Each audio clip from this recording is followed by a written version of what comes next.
윤석열 대통령에 대한 탄핵 심판 선고일이 다가오고 있습니다. 구체적으로 날짜까지 지금 언급이 되고 있는데요. 헌법재판소의 일정을 살펴보면 유추가 가능합니다. 바로 헌법재판소의 일정을 보면요. 18일에 박성재 법무부 장관 탄핵 심판 1차 변론이 시작되는데 그 전까지는 아무런 일정이 잡혀 있지 않습니다. 그렇기 때문에 윤 대통령 탄핵 심판을 위해서 헌법재판소가 이 기간 동안 심사숙고를 하기 위해 일부러 비워둔 게 아니겠나 이런 유추가 가능하고요. 자, 윤 대통령의 탄핵 심판의 마지노선 이 달력을 근거로 17일 이전까지는 나오지 않겠냐 이런 분석들이 나오고 있습니다. 자, 그리고 또 한 가지 노무현 전 대통령과 박근혜 전 대통령의 탄핵 심판 모두 금요일에 선고가 있었습니다. 자, 그렇기 때문에 과거를 떠올려 볼 때 이번 탄핵 심판 선고도 혹시 금요일 날 하지 않을까 이런 짐작도 나오고 있습니다. 그러면 17일까지 2주 기간 동안에 두 번의 금요일이 있습니다. 7일 금요일, 14일 금요일. 그래서 금요일에 선고가 나오지 않겠나. 뭐 특별하게 크게 의미를 둘 필요는 없지만 지금 탄핵 선고에 대한 날짜 많이들 관심을 갖고 있습니다. 금요일이 될 가능성이 높은 이유 중에 하나는 아무래도 이제 이 엄청나게 중차대한 결정이고 정치적인 분열이 불가피한 그런 사안이다 보니까 네. 평일 만약에 월요일 날 선고를 하면은 분명히 이제 헌법재판소 앞에서의 집회 시위가 있을 것이고요. 네. 이것이 이제 월화수목금 계속될 가능성이 있죠. 저는 그래서 아무래도 뭐 헌법재판관도 부재하고 네. 직원들도 어느 정도 좀 퇴청한 그런 주말을 앞두고 금요일 날 또 하면은 헌법재판소에 대한 어떤 물리적인 압박, 충돌 네. 이런 것들을 좀 최소화할 수 있고요. 또 금요일 날 이제 선고를 하게 되면 주말 사이를 지나면서 어느 정도 좀 국면들이 좀 약간 평온해지는 그러한 네. 상황들을 맞이할 수 있을 거로 보고요. 또 지난 노무현 전 대통령, 박근혜 전 대통령도 금요일 날 선고를 했기 때문에 웬만해서는 뭐 정치적인 큰 의미를 두지 않는 이상은 네. 통상적으로 같은 패턴을 따르지 않을까 네. 그렇게 예상이 되고 있습니다. 알겠습니다. 자, 그리고 민주당은요. 헌법재판소의 빠른 판단을 거듭 요구하고 있습니다. 비용 절감 카드까지 꺼내들었습니다. 중앙선거관리위원회에 따르면 헌법재판소가 3월 13일 이전에 파면 결정을 내리면 4월 2일로 예정된 올해 상반기 재보궐선거와 5월 조기 대선이 같은 날 치러지게 됩니다. 그에 따라서 절감되는 세금만 367억 원에 달할 것이라고 합니다. 할 수만 있다면 헌재가 3월 13일 이전에 탄핵 결정을 내려주기를 바랍니다. 재보궐선거 비용을 절감할 수 있을 뿐만 아니라 선거 지연에 따른 경제적 손실과 사회적 비용도 줄일 수 있기 때문입니다. 자, 민주당이 이 탄핵 선고를 빨리 해달라는 것은 이해가 됩니다. 그런데 지금 비용 절감 이야기를 꺼내 들었어요. 일각에서는 대통령 탄핵 심판이라는 이런 중차대한 일에 뭐 비용 얘기까지 갖다 대는 거는 좀 심한 게 아니냐 이런 지적도 있는데요. 네, 그렇게 지적할 수도 저는 있다고 생각합니다. 그만큼 대통령에 대한 파면 심판은 상당히 중요한 국민적 문제이기 때문입니다. 네. 그런데 저희 민주당이 봤을 때 또 야당의 많은 지지자들이 생각을 했을 때는 상식적인 헌법 재판관들이 지금의 상황을 11차까지 지켜봤기 때문에 결정이 이미 마음속에 내려져 있다. 그래서 판결문만 쓰면 되는 것이 아니냐. 그러니까 그 정도로 윤석열 대통령에 대한 탄핵이 명백하다고 보는 것이 또 야당의 지지자들과 많은 국민들의 의견이기 때문에 네. 이왕지사 결론이 나 있다고 하면 어쨌든 간에 300억이 넘는 국민 혈세가 사실 허투루 쓰이는 것보다는 제대로 쓰이는 것이 낫지 않겠습니까? 네. 그런 차원에서 참고적으로 말씀드린 것이다. 그 정도로 이해해 주시면 될 것 같습니다. 네. 자, 이번 달 17일 이전에는 어떻게든 윤 대통령의 탄핵 심판 최종 결론이 날 것이다. 이렇게 많이들 예상하고 있는 가운데 그야말로 이제 선고일만 남겨뒀습니다. 막판 여론전도 더 치열해지고 있습니다. 대통령께서 많은 국민들께서 호응하시고 나라의 위기를 극복하고자 연일 고생하시고 계신 것은 다 알고 계십니다.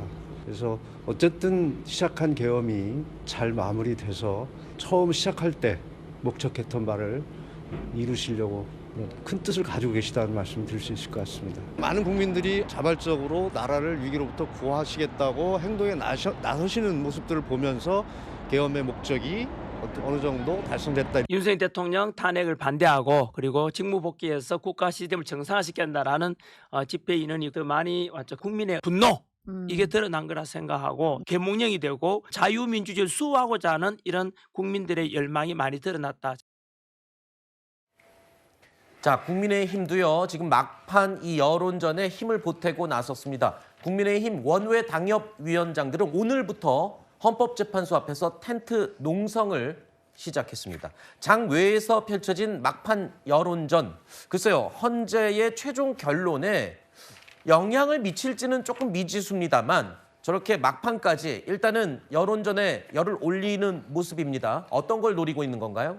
사실 뭐 지난 주말 집회에서도 이제 광화문 집회 그리고 여의도 집회를 포함해서 소위 이제 탄핵 반대 집회가 그 경찰 측 투산으로 약 12만 명 이상이 모였다라고 하고, 그다음에 이제 탄핵 찬성 집회 같은 경우에는 이재명 대표의 동원령에도 불구하고 2만여 명 정도가 모였다. 그래서 6배 이상의 규모 차이가 난다. 이제 이런 얘기들이 나오고 있지 않습니까? 이런 것들이 또 여론조사 중도층 지표와는 조금 더 다른 양상이 있다라는 지적도 있는 건데, 결론적으로 거리로 나와서 직접적으로 목소리를 낼 정도로 강력하게 탄핵에 반대하는 그런 여론들이 더 많다라는 척도 정도는 될 수 있을 것으로 보입니다. 네. 막연하게 윤석열 대통령이 잘못은 했지만 그것을 거리까지 나와서 의견을 표출할 정도가 아니다라고 보는 것이 또 일반적인 탄핵 찬성 여론이라고 볼 수도 있을 것 같고요. 그러니까 이런 것들이 헌법재판소는 어떤 정치적인 부분까지 고려해서 사회 국론 분열을 최소화하기 위한 결정을 하는 그런 국가기관 아니겠습니까? 네. 그런 측면들을 살펴봤을 때는 이런 거리로 나선 약자들의 목소리, 그러니까 헌법재판소에게 공정성을 촉구하는 목소리가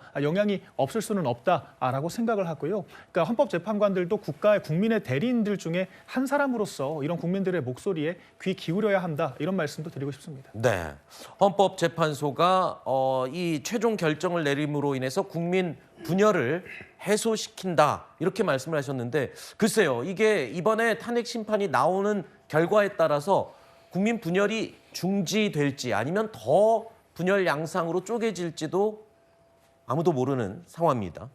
탄핵 찬반 양측 모두 지금 막판까지 사력을 다하고 있는데, 일단은 재판관 전원 일치 결정이 나올 경우는 글쎄요, 아까 말씀하신 국민 분열을 좀 잠재우는데 도모를 할 수 있을지 모르겠지만, 만약에 의견이 갈린다면, 소수 의견이 갈라진다면 이 또한 또 국민들의 의견이 첨예하게 대립되는 그런 근거가 될 텐데요.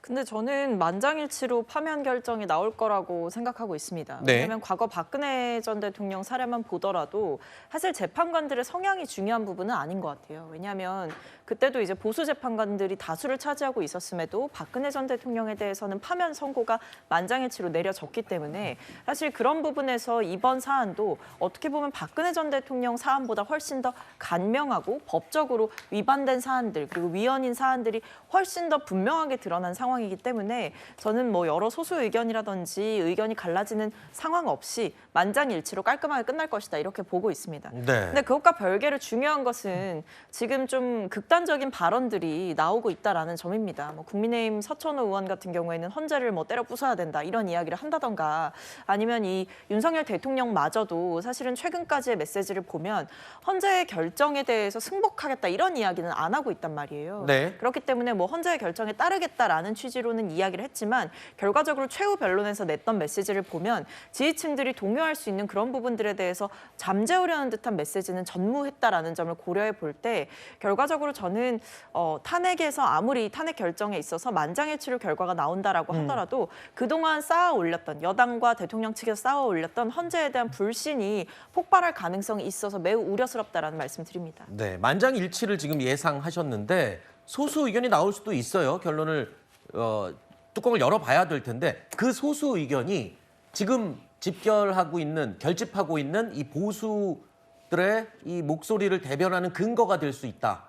지금 그 얘기도 제가 여쭙고 싶습니다. 네, 지난번 마은혁 재판관 권한쟁의 심판 청구에서 보면 전체적인 윤곽은 만장일치로 어느 정도는 합의를 봤지만 중요한 부분이었죠. 그러니까 국회가 의결을 해야 되는 것이었냐, 아니면은 오원식 국회의장이 독단적으로 청구를 할 수 있는 것이냐. 상당히 절차적으로 중요한 부분에 있어서는 또 소신껏 소수 의견을 냈습니다. 세 분의 재판관이요.